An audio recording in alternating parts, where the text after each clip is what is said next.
I pledge allegiance to the flag of the United States of America and to the republic for which it stands, one nation, under God, indivisible, with liberty and justice for all.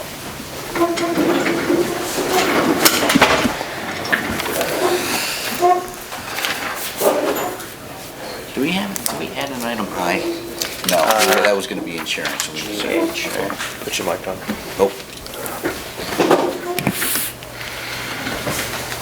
All right. We're just coming out of work session, and we had a couple of additions. We added item G, which is a motion to purchase a snack machine for $232 from Coffee King to be used in our break room. We also added item H. It's a motion to authorize S&W Services to perform petroleum bulk storage and gas spill bucket replacement and gas probe replacement for our highway garage in the amount of $4,222.40. Anything else? That's it. Any other addition? Okay. All right, we'll open the meeting up to citizens' comments. Citizens' comments, I have a 5-minute maximum. Please, no personnel-related issues or political issues. Anyone?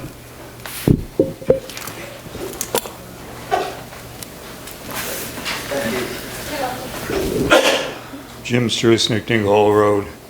I would like to tell the board that I am opposed to this purchase of a snack machine, a used machine. I think the town has had a system that has worked for 30 years or more without a minimal of town involvement. What they are going to gain to invest in a used machine, have parks personnel diverted from park activity to dealing with the machine and purchasing supplies and other such activity, the possibility of having to replace this machine, and the problems involved when park personnel change, that the system we have is working, has proved its workability, that any gain we would gain, monetary gain the town would have from doing this is minimal. And I think we will end up with a loss and be sorry in the long run. Thanks, Jim.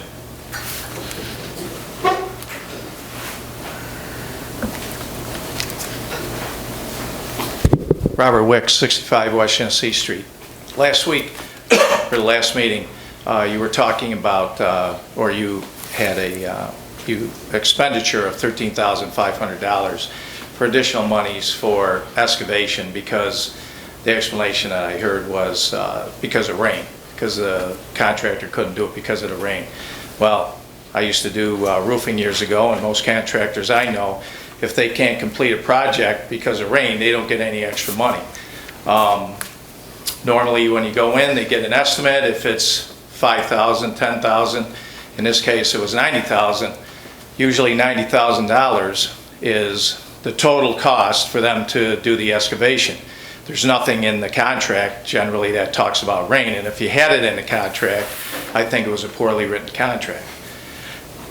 Now, additionally, I understand there's going to be some UV disinfectant added to the current spray park. I did some research on the cost of those UV systems, and Trojan is one of the bigger manufacturers that provides that. And there's only a few in the state that are even qualified to do that. And Are you talking vendors? Vendors, yes. Okay. So with the amount of water that's going through, 110 to 150,000 gallons per minute. No, 110 to 150, not 110,000. Oh, okay, I misspoke. 110 to 150 gallons per minute. The cost for the UV disinfectant that I was able to find was between $13,000 and $19,000 to purchase it, and then between $2,000 and $4,000 to install it. So you're talking about between $15,000 and $23,000. Now, the last time I spoke with the engineer, you were right at within 1% of your budget, the $344,000 budget for the spray park. So if you're talking an additional $15,000 to $23,000, that 1% won't cover it. You're going to be between $10,000 and $20,000 short. My question is, where are you going to get the money from? I think that's we're under including that. Hang on. We're going to include that in phase 2 of the project. And phase 2 is next year's project. So Yeah, the DEC hasn't required us to, we're going to pump to the sewer this year. And For the remainder of this year, we're going to repurpose that pump as a circulation pump for the UV system. I've gotten quotes as low as $7,000 for the UV system that I'm looking at. So it's about a $7,000 expense that will include in phase 2 of next year's budget. Okay, but you're putting it in this year? No. You're not putting it in. So there's no cost, there's no additional cost this year Right. to pump the water into the sewer system? No, we had that number that I gave you last week included the pump. Right.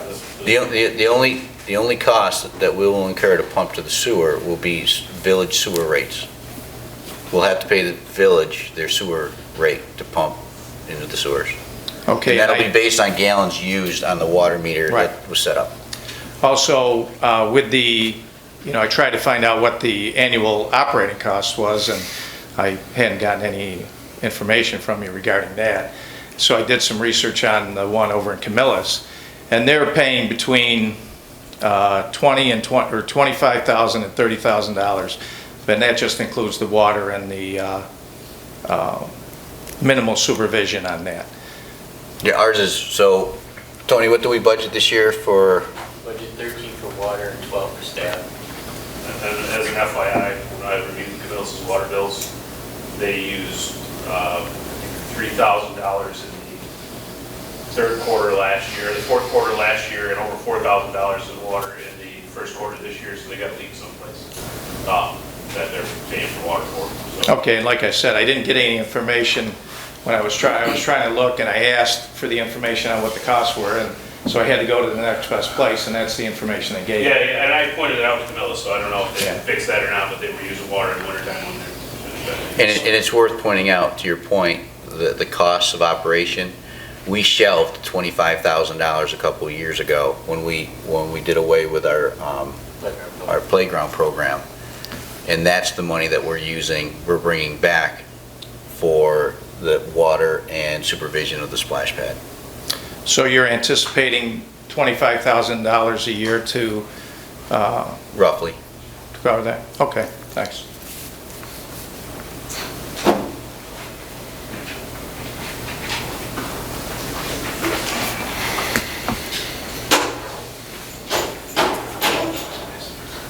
Kevin Road, 1405 Graymore Way. I see on the agenda tonight that we're reclassifying the deputy codes officer. And I was just wondering what was the reason for that? Is there more work to do, or? Yeah, so last year we enhanced, every year we do a review of every department. And we make sure that we're allocating resources necessary for that department to complete its mission. And last year, we determined that we needed 2 additional part-time people. And we utilized 2 that year. This year, 1 of them came back. So there's still work enough for 1 person. And to properly classify that employee, that's all we're doing is reclassifying them. Oh, it's not hours changed or No. anything, it's just a matter of putting them in the right classification for Exactly. employment issues. Exactly. Okay, Instead of seasonally, where we envisioned one of them would come on for X number of time, and then another one would come on for a certain amount of time. We're going to use the 1 person that we've been using for the last 2 years throughout the year. okay, There should be no budget change. okay. Still the $15,000 or whatever Yeah. was budgeted, okay. The Pop Warner agreements tonight, are there other fees than the 2 seasonal fees for the field use? Unless they use an extra person or an attendant, right? Okay. So they, and I was reading the agreement over, do they upkeep their own fields? Like plant grass seed or anything like that? They help with a weed and seed program. Okay. They've done that before. They maintain the snack shack inside, we'll maintain the outside. in the grounds. Basically, it's been like that for years. Okay. Oh, very good. The only other thing I had, E and F, were they added today to the agenda? Yes, Okay. I just, yes. you know, with dollar amounts like that, I just think the public should be able to see, and were the other bids?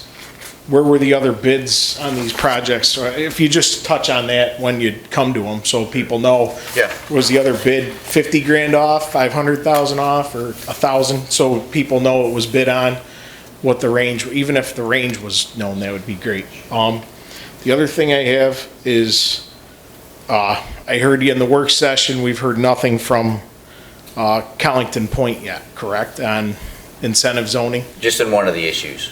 Okay, and which issue was that? It was in lieu of park fees owed previously. There's an agreement that they've submitted to us, but that's part of a list of things that we need to have before we accept the roads and before they receive occupancy certificates for the houses that they're building. Okay, well, when I was sitting at the work session, I found the incentive zoning information online, and I'm looking at the last section, and it says 139-79 cash in lieu of amenity or bonus. And I'm guessing this is the up-to-date one because we went through the whole codes process a year ago. It says, town board may require a cash payment in lieu of the provisions of the amenity or bonus. These funds shall be placed in a trust fund to be used by the town board exclusively for amenities specified. Payments shall be made by the applicant prior to the issuance of any permit, stripping of any ground cover, site grading, or any other site improvements or construction activities. So we have 4 board members here, and if I read that correctly, houses are being built, and we haven't received one dime. And you all agreed to this incentive zoning. I hope you stick to it.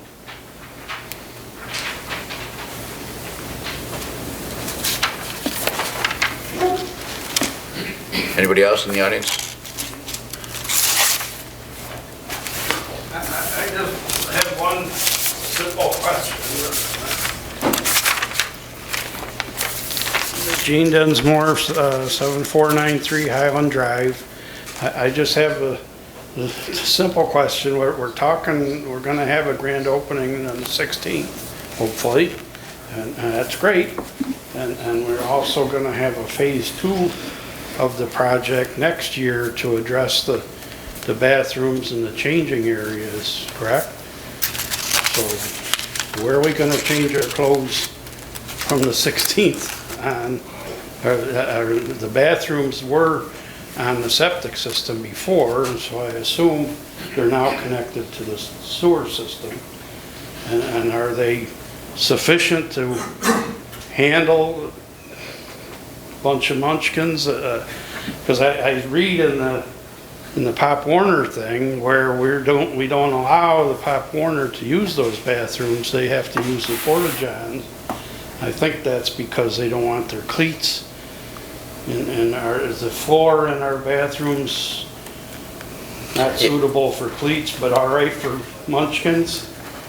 Yeah, it was determined prior to the through the vetting of this project that the existing bathrooms would suffice, but in hearing some of the public feedback, they wanted those bathroom facilities enhanced, so that was included in phase 2, which wasn't going to be a phase, it was going to be a completed project, but we decided to, after the bond resolution failed, to phase it in. So through public feedback in the vetting project of the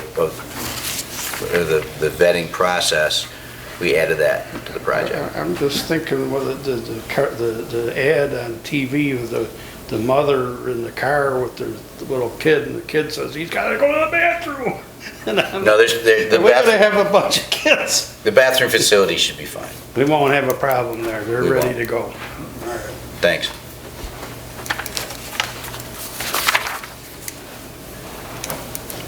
Anybody else?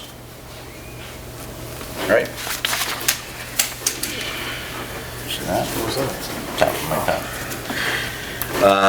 Town board comments. Nothing this evening. Pete? Yeah, I had a meeting today with the Director of Academic Services and Accountability for Baldwinsville Central School District. And her job is basically data-driven. And one of the things she needs to do is reach out to the community and let them know how the school district picks up Title I, Title II, and Title IV money, and then how they distribute it. So I met with her today so that she would give me a general understanding of it. But what she really asked me to do was to make a comment tonight to let everybody know that on October 10th at 7 p.m. at the public library, if you're interested, the series Coffee and Conversation with Matt McDonald will be going on that evening. And her department, the Curriculum and Instruction Department, will be there to explain a lot of that information. So if you're interested in how much money the Baldwinsville Central School District gets from these different titles and how they get it and how it is allocated, October 10th is a good night for you to go to the public library. Other than that, thanks everyone for coming and for watching. Thanks, Pete. Bob? As you may know, I'm the town of Lysander representative on the Canton Senior Center, and that's just such a great group of people and the great facility that does good things for our community, for us older folks. They've got a couple of events coming up that I wanted to let everybody know about because they really are open to the public. This coming Monday, August 5th, it's their 10th annual car show. There'll be up to 40 different cars there.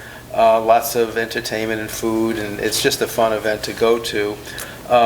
They got something really neat going on Wednesday, August 7th. The Federal Trade Commission, this is through Congressman Katko's office.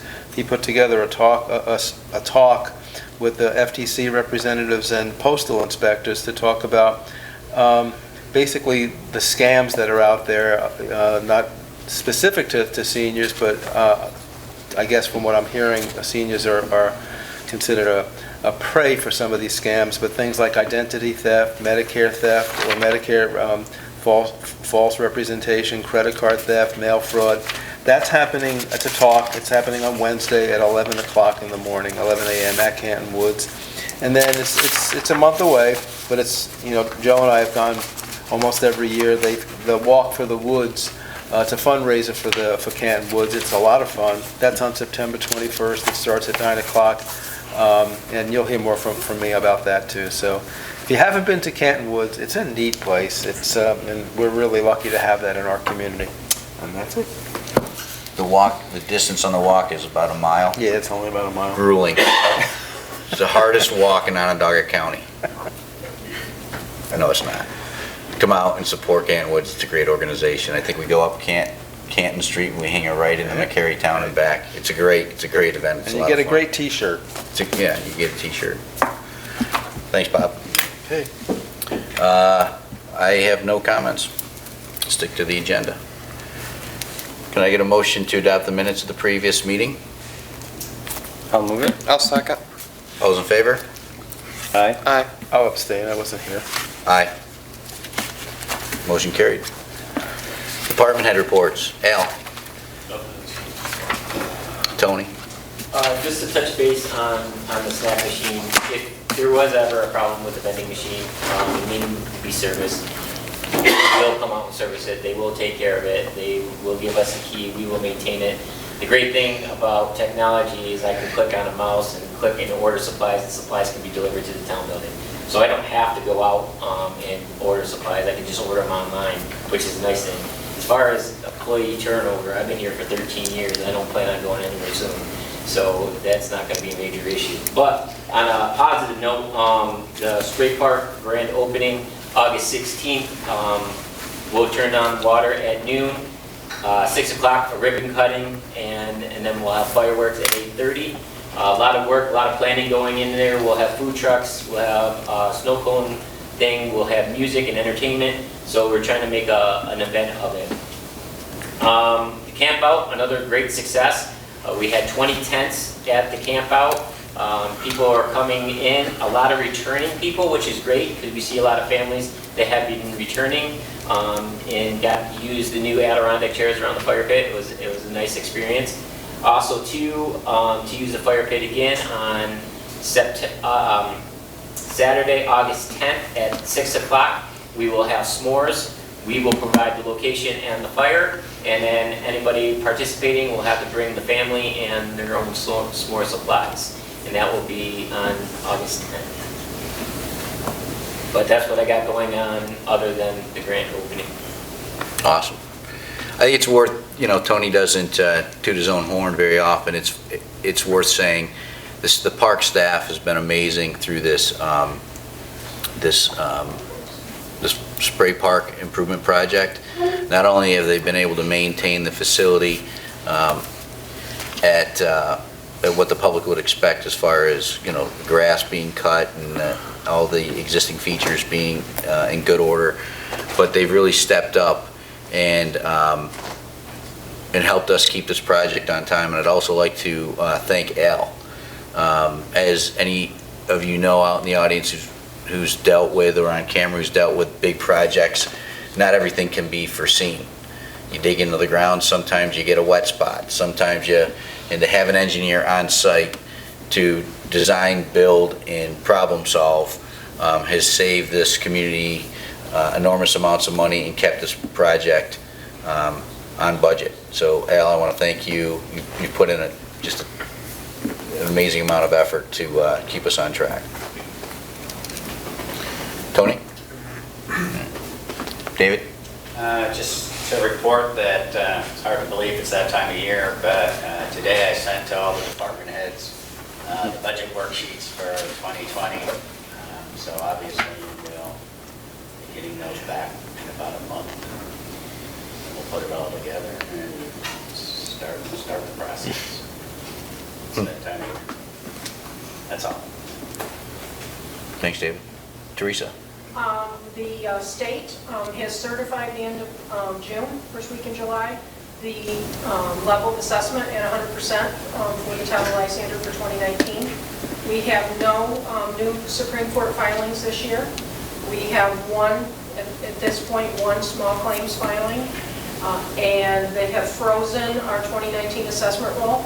They're going to be preparing the school bills in about a month. But we, 2 weeks ago, actually started working on our 2020 assessment roll for next year.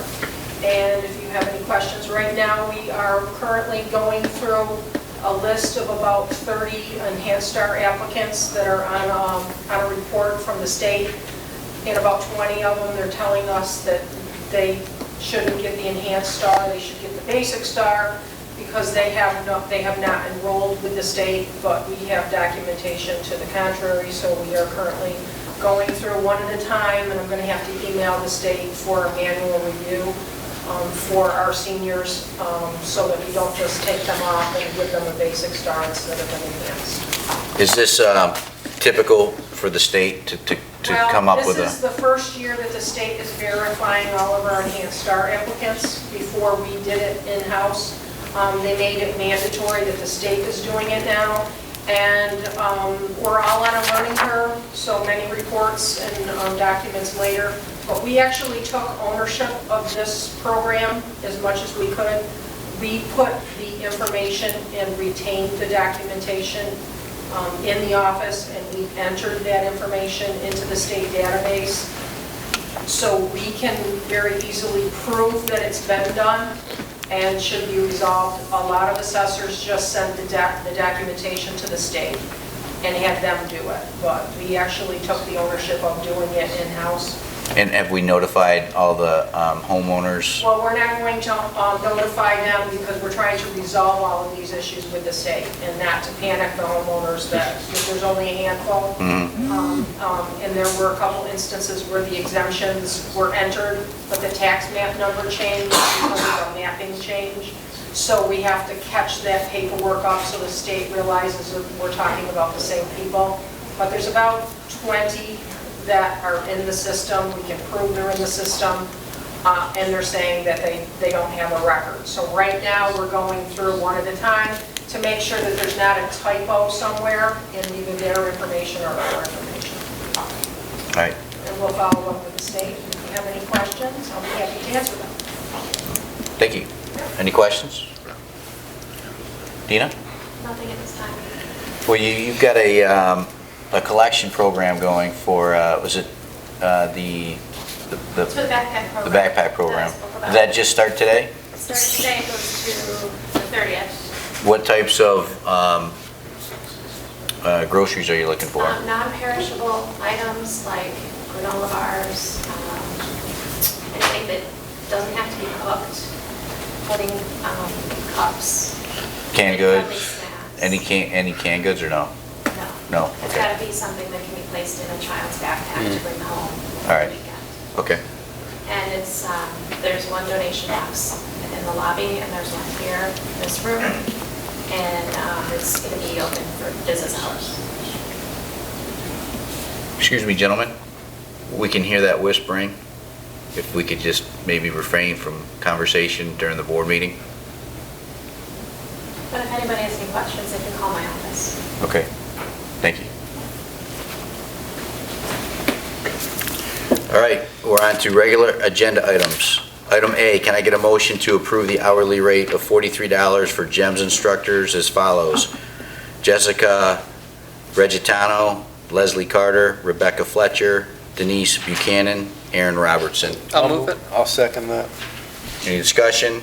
Yeah, I would like to say something about this program. This is, I said it at the work session, I want to say it for the folks in the audience as well as the camera. This is a commendable program. This is put together between the town of Lysander, obviously Tony's hard work, and the Baldwinsville school system. It's basically giving young girls an opportunity to enhance their academic abilities in math and science, and it's the kind of stuff that we ought to be doing in a community, and I really commend the legwork that our staff has put together in making this happen. And the neat thing about spending $43 an hour for these individuals is that the program pays for itself. We charge for participation, and the program actually nets a few bucks, but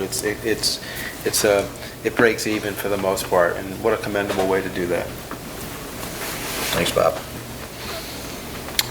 All right. Any other comments or questions? There's a motion on the floor. All those in favor? Aye. All those opposed? Motion carried. Item B, can I get a motion to approve the hourly rate of $11.10 for the following park attendants as follows? David Sitar, Michael Lawrence, Paul Rufa, Sophia DeAndriano. I'll move it. I'll second it. Discussion, these are budgeted staff personnel specifically to cover and watch over the splash pad throughout the rest of the season. Yeah, spray park attendants. Spray park attendants. Just to be clear. All right. Any other questions or comments? All those in favor? Aye. All those opposed? Motion carried. Item C, can I get a motion to reclassify William Logan, Deputy Codes Enforcement Officer, from a part-time as-needed employee to a part-time maximum 20 hours per week employee effective August 1st, 2019? I'll move it. I'll second it. Any discussion? All those in favor? Aye. Motion carried. Item D, can I get a motion to authorize the town supervisor to sign the 2019 agreement between the town of Lysander Parks and Recreation and Baldwinsville Pop Warner Football Association? I'll move that. I'll second. Been reviewed, Tony? Any questions? There's no changes from last year's contract, so I just wanted to share that with the audience. That was mentioned during the work session. Motion on the floor. All those in favor? Aye. Motion carried. Item E, can I get a motion to award the Morning Mist Timberbanks Drainage Improvement Project to Northeast Underground in the amount of $8,700 to install 150 feet of 6-inch pipe using a directional drill? I'll move that. I'll second it. Discussion? I'll just answer Kevin's question. We got 3 quotes. We got this quote from Northeast Underground, we got a quote from D. Trolley at $9,000, and a quote from Award-Winning Landscapes for $11,608. Hearing that and that this is the low bid, there's a motion on the floor. All those in favor? Aye. All those opposed? Motion carried. Item F, can I get a motion to authorize the town supervisor and town engineer to enter into final contract negotiations with Danforth for for the Town of Lysander LED streetlight conversion project with an estimated project lump sum cost of $427,375 based on the Streetlight Conversion Committee recommendation. I'll move it. I'll second. Any discussion? Well, maybe. But Kevin wanted to know about the other bid. Yeah, we had one other bid. Yeah, we had one other vendor that was willing to give us a lump sum price that was Canco Lighting. Their bid totaled $731,526.84. You might want to add to it that we started this process out with 3. Yeah, there was a third vendor that wanted to do a contract based on percentage of construction costs for their fee, which has obvious faults. There's an incentive. All right. There's a motion on the floor. All those in favor? Aye. Motion carried. Item G. Can I get a motion to purchase a snack machine for $232 from Coffee King to be used in our break room? I'll move it. I'll second it. Discussion. Hearing none. There's a motion on the floor. All those in favor? Aye. Those opposed? Motion carried. Item H, can I get a motion to authorize S&W Services to perform petroleum bulk storage and gas spill bucket replacement and gas probe replacement for our highway facility in the amount of $4,222.40.